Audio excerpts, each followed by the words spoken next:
Hello everyone, শুভ সকাল। কেমন আছেন সবাই? আশা করি সকলে অনেক বেশি ভালো আছেন।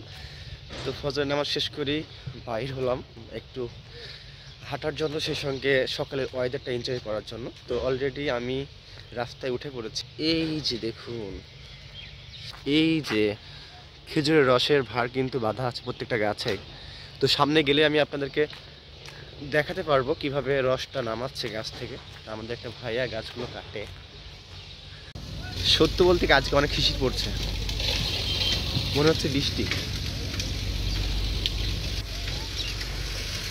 এই যে গাছ থেকে এই যে রসের ভার, এখানে 3 ভার রস হয়েছে।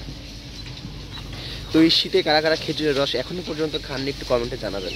গাইস, আমি হাঁটতে হাঁটতে চলে আসলাম মেন রোডে। তো একটু ভিউটা দেখাই। এই যে ডুগডুগি বাজার, এই সামনের দিকে দর্শনা, আর এই দিকটা হচ্ছে চুয়াডাঙ্গা। আমি মেন রোড দিয়ে যাব। আমার ঠান্ডা লাগছিল, যার কারণে বেশ কয়েকদিন বাহিরে আসিনি, বাট আজকে আবারও চলে আসলাম।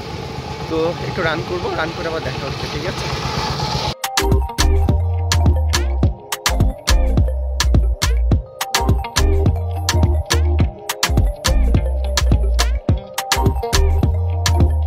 আজকে চুয়াডাঙ্গাতে প্রচণ্ড কুয়াশা, সে সঙ্গে শিশির পড়ছে, মনে হচ্ছে দার্জিলিংয়ে আছে। তো আপনি কোন জেলা থেকে দেখছেন অবশ্যই কমেন্টে জানাবেন, ঠিক আছে? আমাকে বেশ কয়েকটা শট নিয়ে দিল ছোট ভাই। পিছনে একটা গাড়ি আসছে। ভাইয়ের নাম কি?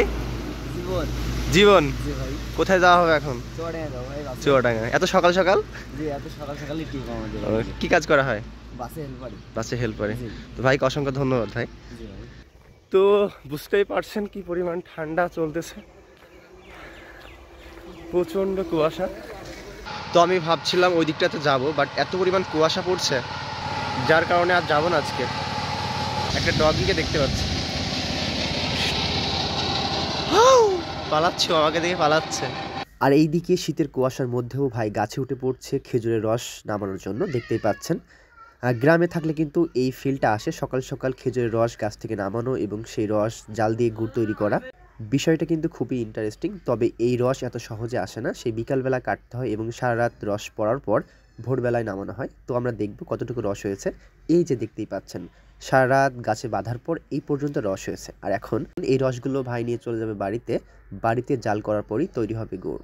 তো আজকের এই ভিডিওটা এই পর্যন্ত। ভিডিওটা কেমন লাগলো কমেন্টে জানাবেন, শেয়ার করে সবাইকে দেখার সুযোগ করে দিবেন। ধন্যবাদ সবাইকে, আসসালামু আলাইকুম।